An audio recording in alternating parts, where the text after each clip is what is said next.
नमस्कार दोस्तों, इस वीडियो में आपका स्वागत है। मैं हूं पत्रकार योगेंद्र योगी।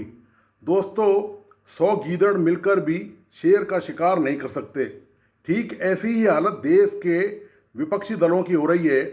विपक्षी दल हर हाल में मोदी सरकार को हटाकर सत्ता पाना चाहते हैं, किंतु संवैधानिक तौर तरीकों से उनकी पार नहीं पड़ रही है। सो इस बार विपक्षी दलों ने मोदी सरकार की घेराबंदी करने के लिए एक बार फिर सुप्रीम कोर्ट से गुहार लगाई है। 23 विपक्षी दलों ने एसआईआर प्रक्रिया, चुनाव आयोग की कथित पक्षपाती भूमिका पर सवाल उठाते हुए देश के मुख्य न्यायाधीश को पत्र लिखा है। विपक्ष ने एसआईआर की न्यायिक जांच और चुनाव आयोग की कार्यप्रणाली की समीक्षा की मांग की है। कांग्रेस नेता केसी वेणुगोपाल ने कहा कि चुनावी लोकतंत्र की रक्षा के लिए सुप्रीम कोर्ट का हस्तक्षेप जरूरी है। सीजेआई सूर्यकांत को लिखे लेटर में एसआईआर प्रक्रिया में कथित खामियों और चुनावी संबंधित अन्य मुद्दों पर चिंता जताई गई है और तत्काल हस्तक्षेप की मांग की गई है। इसके साथ ही विपक्ष ने चुनाव आयोग पर भी पक्षपात करने का आरोप लगाया है। अब इस मुद्दे पर कांग्रेस नेता केसी वेणुगोपाल ने कहा कि देश के चुनावी लोकतंत्र को मोदी शाह से सबसे बड़ा खतरा है। वेणुगोपाल ने कहा कि लोकतंत्र की रक्षा करना न्यायपालिका की संवैधानिक जिम्मेदारी है, विशेषकर जब कार्यपालिका पर संविधान के मूल ढांचे को कमजोर करने के आरोप लग रहे हों। यह पहला मौका नहीं है जब मोदी सरकार और भाजपा से मुकाबला करने में नाकाम रहे विपक्ष ने घेरने के लिए सुप्रीम कोर्ट को मोहरा बनाने का प्रयास किया हो।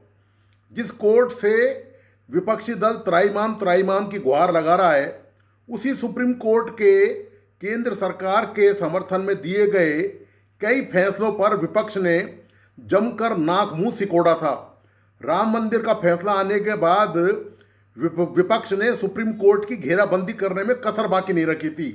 इसी तरह धारा 370 हटने पर भी विपक्षी दलों ने सुप्रीम कोर्ट को अप्रत्यक्ष तरीके से कोसने में कोई कोर कसर बाकी नहीं रखी। 3 तलाक के मुद्दे पर भी सुप्रीम कोर्ट का रुख विपक्ष को कभी पसंद नहीं आया। मोदी सरकार ने कोर्ट के रुख के बाद 3 तलाक के खिलाफ कानून बनाकर देश की मुस्लिम महिलाओं को समानता का अधिकार दिलाया था।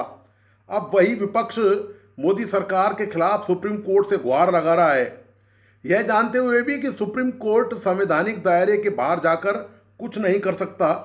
सुप्रीम कोर्ट ऐसा कोई आदेश नहीं दे सकता जिससे सीधे सीधे केंद्र और कोर्ट में टकराव के हालात बन जाएं, क्योंकि ऐसे हालातों से केंद्र सरकार भी बचती रही है। किंतु विपक्ष यह चाहता है कि उनकी सत्ता की खातिर सुप्रीम कोर्ट तमाम मर्यादा और संवैधानिक व्यवस्था को लांघकर उन्हें सत्ता दिलाने में मदद करे। इससे पहले भी सुप्रीम कोर्ट कई मौकों पर विपक्ष के ऐसे इरादों को नाकाम कर विपक्षी दलों को लताड़ लगा चुका है। हो सकता है इस बार लताड़ तो नहीं लगाए, पर संवैधानिक व्यवस्था से इतर जाने से इनकार कर दे। सुप्रीम कोर्ट ने बिहार और अन्य राज्यों में मतदाता सूची के विशेष गहन पुनर्निरीक्षण यानी कि एसआईआर की वैधता और इसे कराने के लिए चुनाव आयोग की संवैधानिक शक्ति को बरकरार रखा था। कोर्ट ने कहा था कि एसआईआर मनमानी नहीं है और चुनाव आयोग को यह प्रक्रिया चलाने का अधिकार है। इन याचिकाओं को चुनौती देने वालों में एक व्यापक समूह शामिल था, जिसमें एसोसिएशन फॉर डेमोक्रेटिक रिफॉर्म्स, राजनीतिक योगेंद्र यादव और कई मौजूदा सांसद जैसे टीएमसी की महुआ मोइत्रा, राजद के मनोज झा, कांग्रेस के केसी वेणुगोपाल और एनसीपी की सुप्रिया सुले शामिल थी। इसी तरह महाराष्ट्र चुनाव में हार के बाद विपक्ष ने फिर से ईवीएम यानी कि इलेक्ट्रॉनिक वोटिंग मशीन के मुद्दे को तूल देने की कोशिश की थी और यह आरोप लगाया था कि इस मशीन में हेराफेरी करके ही चुनाव जीते गए। कांग्रेस अध्यक्ष मल्लिकार्जुन खड़गे ने ईवीएम पर सवाल खड़ा करते हुए देश भर में बैलेट पेपर से चुनाव कराने को लेकर अभियान चलाने का ऐलान किया था। हालांकि उनके इस ऐलान से ठीक पहले सुप्रीम कोर्ट ने बैलेट पेपर से चुनाव कराने की मांग वाली इस याचिका पर न सिर्फ याचिकाकर्ता को कड़ी फटकार लगाई थी, बल्कि राजनीतिक दलों को भी कड़ा संदेश दिया। कोर्ट ने कहा कि जब आप चुनाव हार जाते हो तो ईवीएम खराब हो जाती है और जीत जाते हो तो चुप्पी। हार का ठीकरा ईवीएम पर फोड़ना ठीक नहीं है। सुप्रीम कोर्ट के न्यायाधीश विक्रमनाथ और पीबी वराले की पीठ ने बैलेट पेपर से चुनाव कराने की मांग वाली याचिका पर सुनवाई करते हुए यह टिप्पणी की थी। कोर्ट ने यह जनहित याचिका डॉक्टर के ए पाल ने दायर की थी। याचिकाकर्ता ने कोर्ट को बताया था कि उनकी इस याचिका को 18 से ज़्यादा राजनीतिक दलों का समर्थन है। साथ ही टेस्ला के सीईओ एलन मस्क और आंध्र प्रदेश के मौजूदा मुख्यमंत्री तत्कालीन मुख्यमंत्री चंद्रबाबू नायडू भी कह चुके हैं कि ईवीएम के साथ छेड़छाड़ हो सकती है।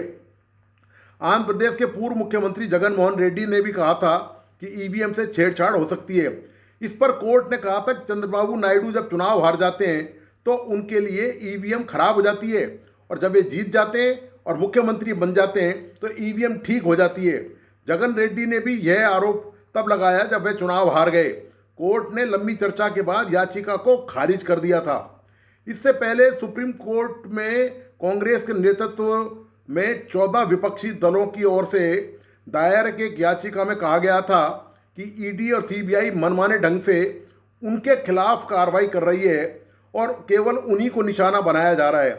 विपक्षी दलों की याचिका पर तत्कालीन सीजेआई डीवाई चंद्रचूड़ और न्यायमूर्ति जेबी पारदीवाला की पीठ ने विचार करने के लिए अनिच्छा जताते हुए कहा था कि नेताओं की शिकायतों को सुनने के लिए अदालतें हमेशा मौजूद रहती हैं, जैसे वे आम नागरिकों के मामले में रहती हैं।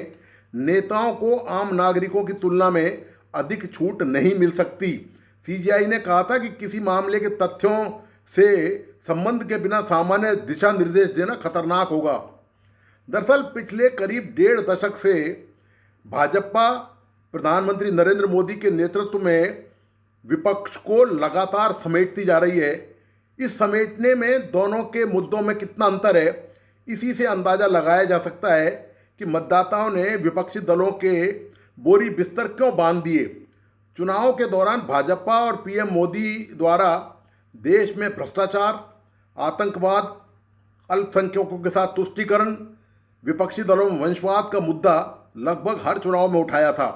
इसके अलावा भाजपा के साथ गठबंधन करने वाले दलों ने सीटों को लेकर भी ज़्यादा मारामारी कभी नहीं की, ले देकर मसले को सुलझा लिया। इसके विपरीत कांग्रेस सहित अन्य विपक्षी दल मोदी और भाजपा की ओर से लगाए गए आरोपों का सीधे जवाब देने के बजाय मतदाताओं को गुमराह करने की कोशिश करते रहे। देश के मतदाताओं को भाजपा और मोदी की सीधी बातें समझ में आ गई, किंतु विपक्षी दलों के पास मुद्दों का अभाव बना रहा। इसके अलावा विपक्षी दलों की एकता की कवायद भी राज्यों के विधानसभा चुनावों और लोकसभा चुनाव में सिरे नहीं चढ़ सकी। चुनाव जीतने से पहले ही विपक्षी दल सीटों के बंटवारों को लेकर आपस में लड़ते रहे।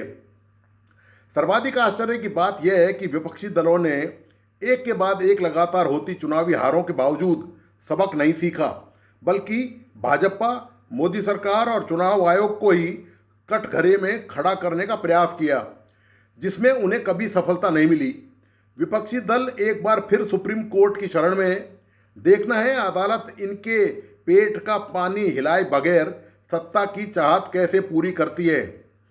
तो दोस्तों, ये हालत है देश में विपक्षी दलों का कि इनके पास कोई मुद्दा नहीं है देश को दिशा देने के लिए, देश की तरक्की के लिए, देश में भ्रष्टाचार खत्म करने के लिए, देश में धर्म की राजनीति को खत्म करने के लिए, मुसलमानों का तुष्टीकरण की जो नीति इन्होंने अपना रखी है उसको खत्म करने के लिए इनके पास कोई तौर तरीका नहीं है, कोई इनके पास प्लान नहीं है।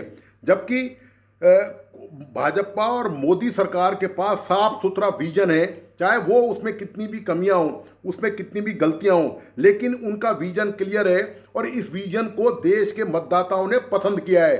और जो जो हमले मोदी ने और भाजपा ने विपक्ष पे किए हैं, उन हमलों पर भी हमेशा मतदाताओं ने अपनी मोहर लगाई है। तो अब देखना यह है कि सुप्रीम कोर्ट का ऊंट किस करवट बैठता है और विपक्ष को कितनी राहत मिलती है या नहीं मिलती है।